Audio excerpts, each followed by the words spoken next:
The theory of evolution was refuted not only by molecular biology, but also by paleontology, that is, fossil science. A second proof usually offered is the fossil record. According to most biology textbooks, fossils show the gradual development of life from simple to complex over hundreds of millions of years. But a growing number of scientists say that this textbook story is incomplete and even misleading, because it ignores an extraordinary event in the history of life known as the Cambrian explosion. The oldest stratum of the Earth in which fossils of living creatures have been found is that of the Cambrian, which has an estimated age of 500 to 530 million years. In strata older than the Cambrian, no fossils of any creatures except a few unicellular organisms are to be seen. In the Cambrian period, however, many diverse species appear quite abruptly. More than 30 invertebrate species such as jellyfish, starfish, trilobites, and snails emerge all of a sudden. In Darwin's theory, if you think of the branching tree, Darwin's branching tree, the common ancestor down here and the different modern forms of animals up here, you would have one form to begin with, and then it would gradually diverge into slightly different forms and more different until you get the major differences that we see now. The problem with the Cambrian explosion is that all these major differences appear together at the same time, with no fossil evidence that they descended from this common ancestor. The article reported on cutting-edge research by Chinese scientist J.Y. Chen, an internationally respected paleontologist at the Nanjing Institute of Paleontology and Geology. Chen's discoveries in the fossil beds in Xinjiang, China, have rocked the scientific establishment. Located in the province of Yunnan in southern China, Xinjiang has some of the world's best preserved fossils from the Cambrian era. Darwinism has maybe only telling a part story for evolution. According to Chen, the fossils he's discovered turn Darwin's tree of life upside down. Darwin's tree, reverse concept, very unexpectedly, our research is convincing major phyla starting down below at beginning of Cambrian. Base is wide, gradually narrow, so this is almost turned on different way. This situation refutes the theory of evolution for sure, because Darwin wrote in The Origin of Species, if numerous species belonging to the same genera or families have really started into life all at once, the fact would be fatal to the theory of descent with slow modification through natural selection. This fatal stroke that frightened Darwin comes from the Cambrian period, right at the outset of the fossil record. No fossil remains supporting evolution have ever been unearthed in excavations conducted in every corner of the world. Professor Roberto Fondi is a specialist in paleontology. He teaches at the Department of Earth Sciences in the University of Siena in Italy. You may be surprised to know that the fundamental assumptions upon which evolutionary thinking is based are not at all confirmed by paleontology. All the biological groups, from bacteria and blue-green algae to man, appear abruptly in the fossil record without any links connecting them with each other. Why is it then that so many people believe the fossils prove evolution? Evolution is presented to grown-ups and taught to the very young as a fact that has been verified and demonstrated for so long that it is a waste of time and even ridiculous to question it. So, what is the truth of the matter? Well, there is a history book of the past, and that is the rocks and the fossilized remains in them. So it is up to the paleontologist to read that book and give the answer. And what do you read in that book, Professor?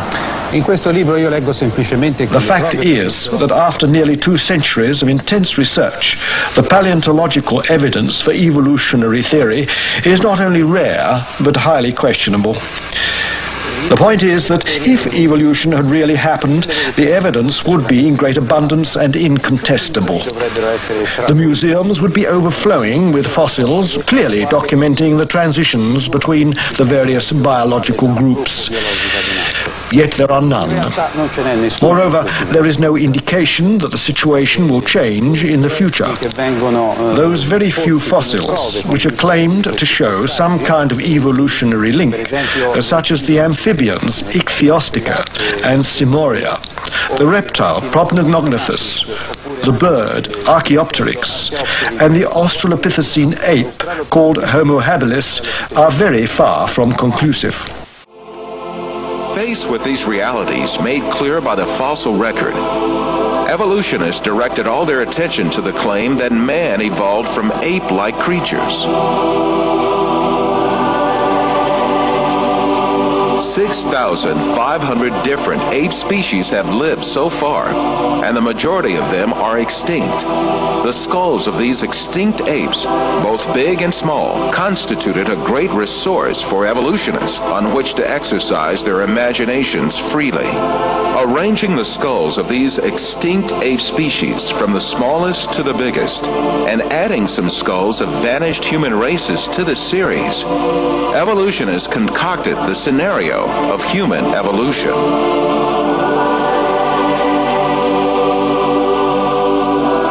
The most important role of this scenario is given to the extinct ape species called Australopithecus. The first Australopithecus fossil was found in 1924 by a paleontologist named Raymond Dart. Since then, evolutionists argue that this ape species, the name of which means southern ape, is a man-like creature. However, when Australopithecus and chimpanzee skeletons are compared, it is seen that there is no important difference between the two. In the face of this fact, evolutionists hypothesized that Australopithecus walked upright on its 2 feet differently from other apes. However, two world-renowned anatomists, Lord Solly Zuckerman and Professor Charles Oxnard, refuted this allegation.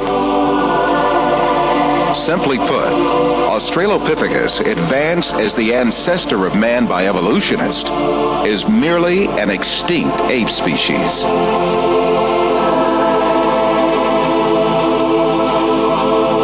On the other hand, fossils that are included by evolutionists under imaginary classifications, such as Homo erectus, Homo ergaster, or Homo sapien archaic, in fact belong to different human races.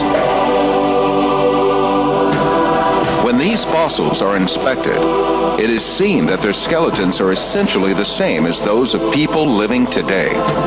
The only dissimilarities are a few structural differences in their skulls. But differences like these are to be found in different human races alive on Earth today.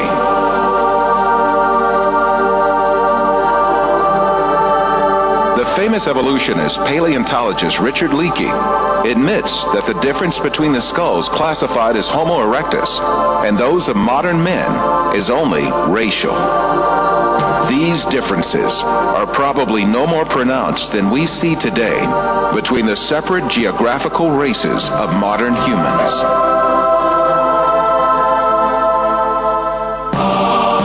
The only defense left to evolutionists against all these scientific facts is just one thing: propaganda. The baseless scenario of the human evolution is imposed on the public by means of imaginary drawings that appear in evolutionist publications. In these drawings, creatures with hairy bodies and simian features are decked out with overtones of human-like motifs. The given impression is that these half-man, half-ape transitional forms did live once. From time to time, drawings that present snapshots snapshots from the social life of these creatures are made. These misleading drawings are introduced in a particular sequence to engrave the scenario of the human evolution on the subconscious of society. Even in the most famous scientific publications, there frequently appear such window dressings called reconstructions and imaginary family tree drawings made by their inspiration.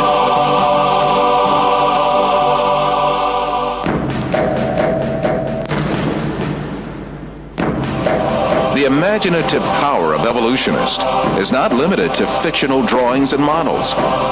They go even further and shoot movies in which imaginary half-man, half-ape creatures act.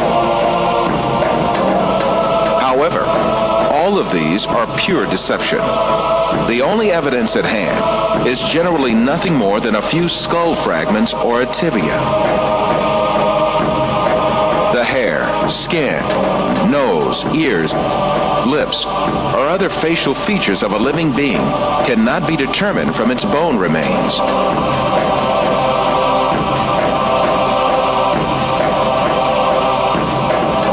Evolutionists shape these soft tissues, which leave no trace in the fossil, to suit the purposes of their theory, and produce imaginary reconstructions in their workshops.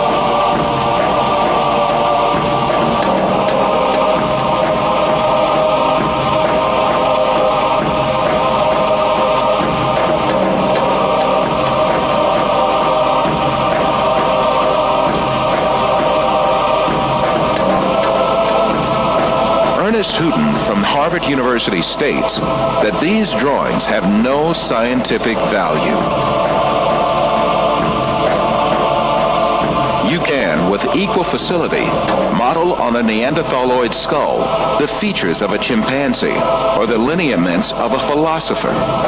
These alleged restorations of ancient types of man have very little, if any, scientific value and are likely only to mislead the public. Evolutionists go so far in this subject that they can even invent very different faces for the same skull. The three entirely different reconstructions made for the fossil called Zinjanthropus is a famous example showing how persistent evolutionists are in producing these false masks. Evolutionists engage not only in drawing and modeling tricks, sometimes they commit deliberate forgeries. The most famous of these frauds is the Piltdown fossil, introduced in England in 1912 by an evolutionist named Charles Dawson. This fossil was presented as the most important transitional form between ape and man and was displayed in museums for more than 30 years. Experts who re-examined the fossil in 1949 discovered that it was a forgery that had been produced by attaching an orangutan's jaw to a human skull.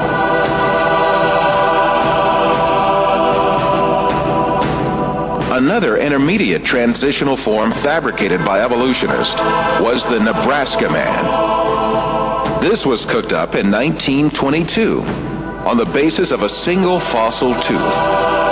The evolutionists did not neglect to give it an ostentatious Latin name, Asparapithecus haroldcooki, or to make imaginary drawings related to it. It was soon revealed that the tooth that had been the source of inspiration for Nebraska Man, in fact, belonged to a wild pig. Many other fossil skulls have been presented as great evidence for evolution failed one by one.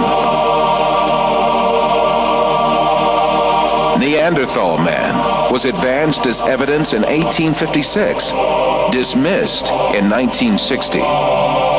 Piltdown Man was advanced as evidence in 1912, dismissed in 1953. Zinjanthropus was advanced as evidence in 1959, dismissed in 1960. Ramapithecus was advanced as evidence in 1964, dismissed in 1979.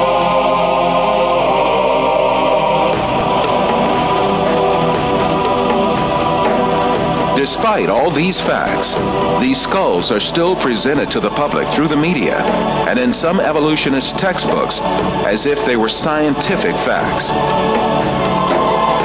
In many countries, an important part of the society supposes that evolution is a proven fact. A great deal of this so-called evidence of evolution, much of which has been dismissed by evolutionists themselves, is still presented to school children in their textbooks, where they are depicted as the ancestors of man.